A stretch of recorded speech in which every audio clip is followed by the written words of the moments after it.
A passagem de hoje é Marcos 8, versículos 22 a 30. Vamos ler juntos. E chegou a Betsaida, e trouxeram-lhe um cego e rogaram-lhe que lhe tocasse. E tomando o cego pela mão, levou-o para fora da aldeia. E cuspindo-lhe nos olhos e impondo-lhe as mãos, perguntou-lhe se via alguma coisa. E, levantando ele os olhos, disse: Vejo os homens, pois os vejo como árvores que andam. Depois, tornou a pôr-lhe as mãos nos olhos, e ele, olhando firmemente, ficou restabelecido, e já via ao longe e distintamente a todos. E mandou-o para sua casa, dizendo: Não entres na aldeia. E saiu Jesus e os seus discípulos para as aldeias de Cesareia de Filipe. E no caminho, perguntou aos seus discípulos, dizendo: Quem dizem os homens que eu sou? E eles responderam: João Batista. E outros, Elias. Mas outros, um dos profetas. E ele lhes disse: Mas vós quem dizeis que eu sou? E respondendo Pedro, lhe disse: Tu és o Cristo. E admoestou-os, para que a ninguém dissessem aquilo dele. Amém. Compartilharei a palavra sob o título No caminho para o próximo passo.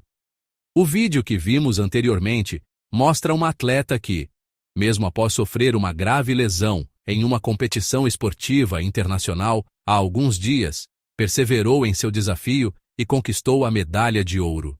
Muitas pessoas pensaram que ela desistiria no meio do caminho, mas ela deu o seu melhor até o fim. Ela praticamente escreveu um drama na final. Creio que foi o momento mais comovente que já vi nos esportes. Na primeira tentativa, essa atleta caiu e se machucou gravemente. Dizem que a lesão foi tão séria que ela não conseguiu se levantar por um bom tempo. O narrador da transmissão ficou surpreso ao ver a atleta Choi Ga-eun aparecer na tela para sua segunda tentativa. Isso porque todos no local pareciam pensar que ela não conseguiria se levantar, que não tentaria novamente. Acho que pensaram que ela havia desistido. Parecia uma situação em que ela precisava ir para o hospital, não fazer uma segunda tentativa. No entanto, embora tenha tentado uma segunda vez, ela caiu e errou novamente. Quando parecia que ela realmente desistiria, ela competiu na terceira rodada. Nesse ínterim, ela conversou com o pai por telefone, e ele disse: Apenas não desista. Essas palavras lhe deram força. Na terceira e única tentativa restante, a atleta Choi obteve a pontuação mais alta e ganhou a medalha de ouro. Mais tarde, em uma entrevista, ela revelou que, no momento da primeira queda, o problema não era apenas andar de snowboard, mas que ela mal conseguia caminhar. De fato, vimos a atleta mancando severamente enquanto caminhava para a cerimônia de premiação. Na verdade, eu não gostava muito quando os pastores mencionavam a Copa do Mundo ou as Olimpíadas em seus sermões. Eu pensava que todos os membros da igreja já teriam visto as notícias e assistido às transmissões. Então, por que estou compartilhando a história da atleta Choi Ga-eun no início do meu sermão? Pensemos nisto. Imagine que todos nós estávamos assistindo aquele vídeo na TV. Ela caiu na primeira tentativa e se machucou gravemente, e na segunda tentativa, ela subiu com dificuldade, mas cometeu um erro no meio do caminho. Enquanto assistimos a essa competição, pensamos: não há mais chance, vai ser difícil ganhar uma medalha. E mudamos de canal. Aparentemente, isso realmente aconteceu com as emissoras. Enquanto transmitiam a competição da atleta Choi, algumas emissoras não transmitiram seu último desafio ao vivo. Muitas pessoas perderam aquele momento, seja porque a emissora não transmitiu, ou porque os espectadores mudaram de canal. Por qualquer motivo, vamos supor que vimos apenas a primeira e a segunda tentativas, e não a terceira. Então, para aqueles que viram apenas a primeira e a segunda, que tipo de atleta Choi Ga-eun teria permanecido em suas memórias? Ela não seria lembrada apenas como uma atleta azarada que se machucou e uma atleta lamentável que não ganhou uma medalha. Mas qual é a realidade? Embora essa atleta tenha errado nas duas primeiras tentativas e estivesse em uma situação em que mal conseguia andar devido a uma lesão grave, qual foi o resultado final dela? O resultado final dela foi a medalha de ouro. Há uma lição importante a ser aprendida aqui. É que não devemos pensar, eu sei de tudo, eu vi tudo, depois de ver apenas até um certo ponto. Só podemos dizer que sabemos depois de ver até o fim. A lição para nós é que alguém que viu o todo até o fim, e alguém que viu apenas até um certo ponto, podem perceber o mesmo evento de maneiras completamente diferentes. Amados irmãos, o mesmo se aplica a Jesus. Dependendo de até que ponto você experimentou Jesus, ou se você viu e conhece o que Jesus fez até o fim, seu pensamento e compreensão de Jesus podem ser completamente diferentes. A passagem que lemos juntos hoje contém duas histórias. Uma é a história da cura de um homem que não podia ver, e a outra é sobre quem as pessoas e os discípulos sabiam ou confessavam que Jesus era. Ambas as histórias se desenrolam da mesma maneira, em duas etapas distintas. Na primeira etapa, o trabalho começa, e na segunda etapa, o trabalho é concluído. É por isso que decidimos meditar juntos na passagem de hoje, domingo, e na de segunda-feira. As duas histórias têm a mesma estrutura, portanto, examiná-las como um conjunto é mais importante para entender a passagem. A primeira história é a cura de um homem cego em Betsaida. Mas a cura na passagem de hoje é um tanto peculiar. Por que é peculiar?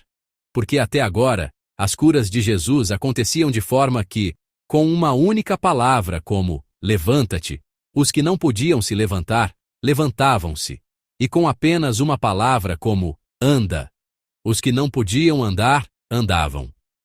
No entanto, a cura na passagem de hoje não acontece de uma só vez, mas prossegue em duas etapas. No versículo 23, Jesus realizou o primeiro ato de cura. Ele pegou o homem cego pela mão e o levou para fora da aldeia. Ele fez algo incomum, cuspindo em seus olhos, e depois impôs as mãos sobre ele. E perguntou-lhe: "O que você vê?" No versículo 24, quando o homem abriu os olhos, ele disse que via pessoas, mas que pareciam árvores andando. Na primeira etapa, o homem não foi completamente curado. Ele podia ver, mas não com clareza. Parecia um pouco embaçado. Ele não conseguia distinguir entre árvores e pessoas, dizendo que via árvores andando. Imediatamente a seguir, Jesus realiza a segunda cura. Vamos ler juntos o versículo 25. Depois, tornou a pôr-lhe as mãos nos olhos, e ele, olhando firmemente, ficou restabelecido, e já via ao longe e distintamente a todos. Amém. Jesus impôs as mãos sobre seus olhos novamente, e então a Bíblia registra que ele passou a ver tudo claramente. Ele foi completamente restaurado na segunda etapa. Assim, de uma forma muito peculiar, a cura ocorre em duas etapas. Na primeira etapa, ele passou a ver de forma embaçada, e somente na segunda etapa ele foi curado de forma clara e completa. Deixe-me fazer uma pergunta aqui. Se este homem que era cego tivesse experimentado apenas a primeira etapa e não a segunda, o que teria acontecido com ele? Provavelmente, ele não teria experimentado uma cura completa. Embora pudesse ver um pouco mais do que antes, ele teria vivido o resto de sua vida sem conseguir distinguir entre pessoas e árvores. Agora, vamos pensar de uma perspectiva um pouco diferente. A perspectiva de uma testemunha. Suponha que estivéssemos lá, como espectadores ou testemunhas, observando aquela cura. A primeira cura aconteceu. Ouvimos o murmúrio das pessoas dizendo: aconteceu uma cura um tanto ambígua, algo embaçado, a ponto de ele não conseguir distinguir entre pessoas e árvores. Então, lembrando de algo urgente, deixamos o local. Vimos apenas a primeira cura, não a segunda. Como a cura de Jesus teria parecido para essa testemunha? Dentro da visão limitada dessa pessoa, a cura de Jesus teria parecido incompleta. No entanto, isso não era porque o poder de Jesus era insuficiente, mas porque a compreensão da pessoa que não viu até o fim era limitada. É aqui que podem surgir mal-entendidos e erros. Não se deve julgar com base apenas na primeira etapa. Só se pode entender plenamente depois de ver até a segunda etapa. Esta é a essência da história contida na passagem de hoje. Essa ideia continua na segunda história, a partir do versículo 27. Jesus pergunta aos seus discípulos: Quem dizem os homens que eu sou? Os discípulos respondem: Alguns dizem que é João Batista, outros dizem que é Elias, e outros dizem que é um dos profetas. Até aqui é a primeira das duas etapas. Assim como na passagem anterior, quando o cego foi curado e via de forma embaçada, sem conseguir distinguir entre pessoas e árvores, esta etapa pode ser vista como a primeira etapa incompleta. Em seguida, Jesus pergunta novamente aos seus discípulos. Vamos ler juntos o versículo 29. E ele lhes disse: Mas vós quem dizeis que eu sou? E respondendo Pedro, lhe disse: Tu és o Cristo.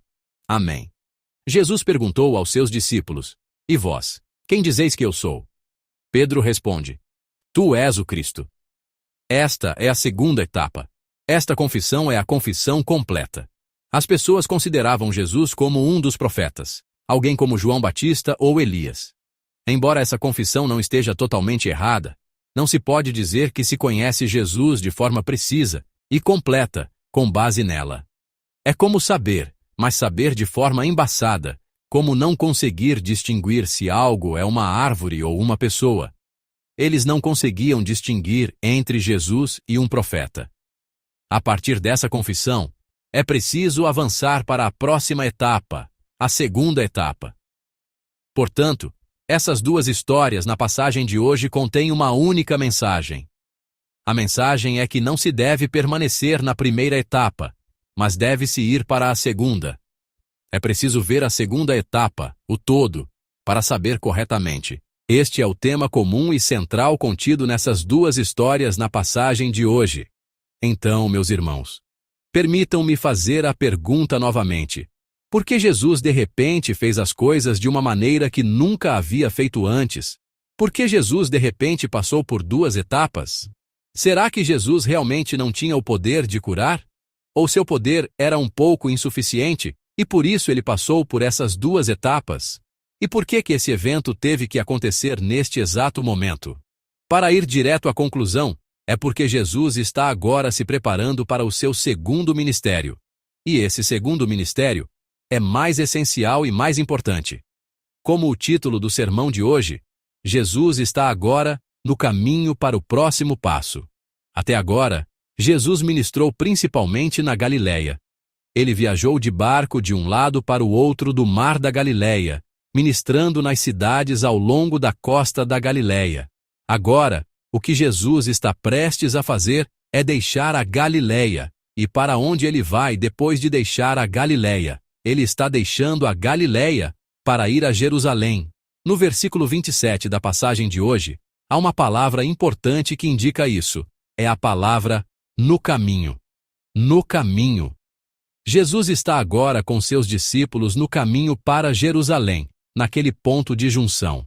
Mas, meus irmãos, é a partir daqui que se torna importante.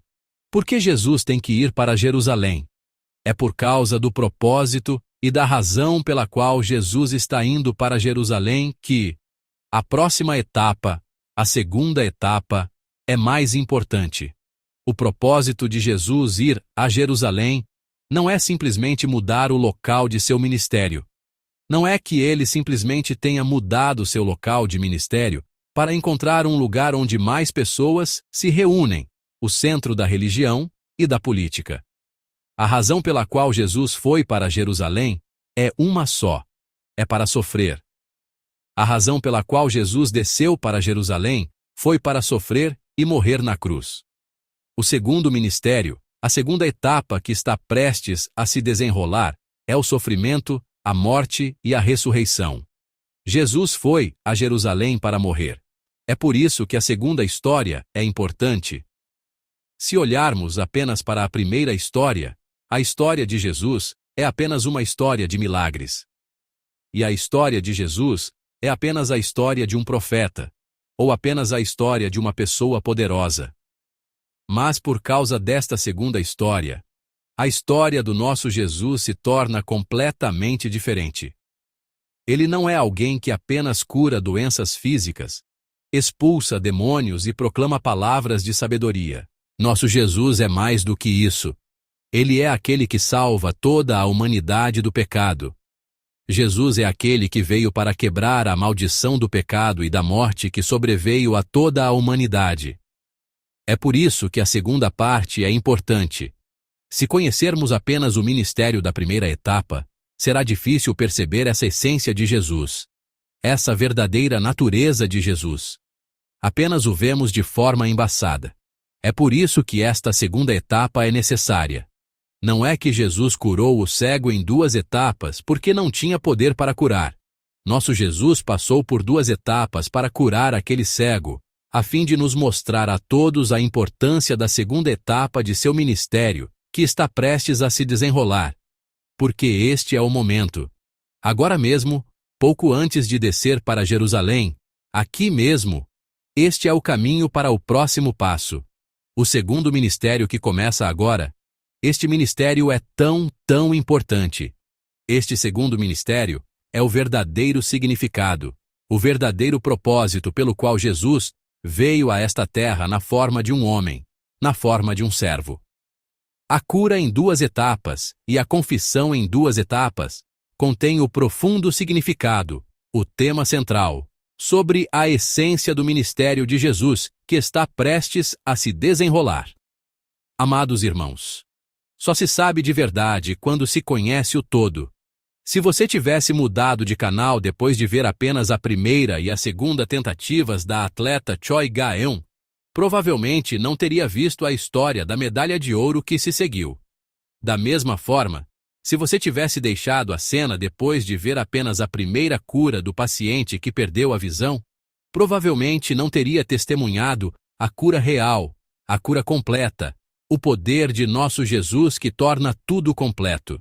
Assim, o que começa a partir de agora é importante. A segunda etapa do ministério de Jesus está começando. Se não entendermos a segunda etapa do ministério de Jesus, não poderemos conhecer nosso Jesus de forma adequada e completa. Apenas como aquele que realiza milagres, apenas como aquele que prega palavras de sabedoria, isso não é suficiente para dizer que conhecemos nosso Jesus. Permaneceremos apenas no nível de não conseguir distinguir entre uma árvore e uma pessoa. Nosso Jesus está agora no caminho para o próximo passo. Ele irá agora para Jerusalém. Ele irá para lá para morrer. Jesus morreu lá por nós. Pela fé neste Jesus, obtemos a salvação do pecado. Isso é conhecer nosso Jesus adequadamente. Devemos conhecer o sofrimento de Jesus para conhecê-lo adequadamente. E devemos conhecer a morte de Jesus para conhecê-lo completamente. Aquele que pode curar todas as doenças e até ressuscitar os mortos, porque ele teve que descer pelo caminho da morte. É entendendo corretamente essa contradição que podemos conhecer nosso Jesus adequadamente. Que vocês se tornem discípulos de Jesus que o conhecem e o confessam adequadamente. Em nome do Senhor, eu os abençoo. Amados irmãos, nossas vidas também são assim. Assim como devemos entender essas 2 etapas para entender Jesus completamente, devemos perceber seriamente que nossas vidas também têm uma próxima etapa. Assim como Jesus estava no caminho para o próximo passo, devemos saber corretamente que também estamos sempre no caminho para o próximo passo. Não há vida que seja só sofrimento, nem vida que seja só glória. O lugar onde estamos agora é sempre um caminho para o próximo passo. O lugar onde você está agora é um lugar de sofrimento. Existe uma dor e um sofrimento tão grandes que você não consegue dormir direito e nem mesmo respirar direito. Existe uma próxima etapa. A próxima etapa que nosso Senhor preparou nos aguarda. Estamos agora no caminho para essa próxima etapa. Se nos apoiarmos em nosso Senhor, confiarmos nele e perseverarmos um pouco mais, se olharmos para nosso Senhor e suportarmos um pouco mais, uma próxima etapa completamente diferente se desdobrará diante de nós. Por outro lado, há aqueles que desfrutam de grande glória e vivem uma vida tranquila? Vocês estão vivendo uma vida sem muitas preocupações ou ansiedades? Nesses momentos, nunca, jamais, sejam arrogantes. Se nos tornarmos arrogantes, o Senhor preparará imediatamente a próxima etapa, para que a bênção que desfrutamos agora não se torne o caminho para a próxima etapa chamada desastre. Por favor, aproximem-se sempre do Senhor com humildade. Há uma próxima etapa. É preciso conhecer o todo para conhecer completamente. Por favor, lembrem-se disso. E através da próxima etapa chamada sofrimento, percebam o significado e o propósito de todo o ministério de Jesus. E lembrem-se de que nossas vidas também têm claramente uma próxima etapa. Não se desesperem prematuramente, mas mantenham firmemente a esperança, e não sejam arrogantes, mas sempre se apoiem humildemente no Senhor. Que esta semana de nossos amados irmãos da fé, e nossa quaresma que começa na quarta-feira, sejam abençoadas, em nome do Senhor. Vamos pensar na palavra que nos foi dada e cantar juntos. Tu és a minha força. Tu és a minha força. Tesouro que eu procuro, tu és tudo para mim. Buscando a ti como a uma joia preciosa. Desistir seria tolice. Tu és tudo para mim. Tomaste o meu pecado, minha cruz, minha vergonha, ressurgindo, bendigo o teu nome. Tu és tudo para mim. Quando caio, tu me levantas. Quando tenho sede, tu me sacias. Tu és tudo para mim, Jesus, Cordeiro de Deus. Digno é o teu nome. Jesus, Cordeiro de Deus. Digno é o teu nome. Vamos ter um tempo de oração. Oremos juntos para que nos seja dada a sabedoria para entender as duas etapas. Oremos para que nos lembremos e conheçamos as duas etapas do ministério do Senhor, e para que tenhamos a certeza de que nosso Senhor é nosso Salvador, nosso Cristo. Oremos juntos, percebendo que nossas vidas também estão em duas etapas, para que aqueles que estão em prosperidade não se tornem arrogantes, mas vivam humildemente, e para que aqueles que estão em meio ao sofrimento não percam a esperança, mas olhem para a próxima etapa de restauração e um novo começo, o novo começo que nosso Senhor abrirá para nós. Vamos nos apresentar diante de Deus em oração neste momento. Deus de amor, obrigado.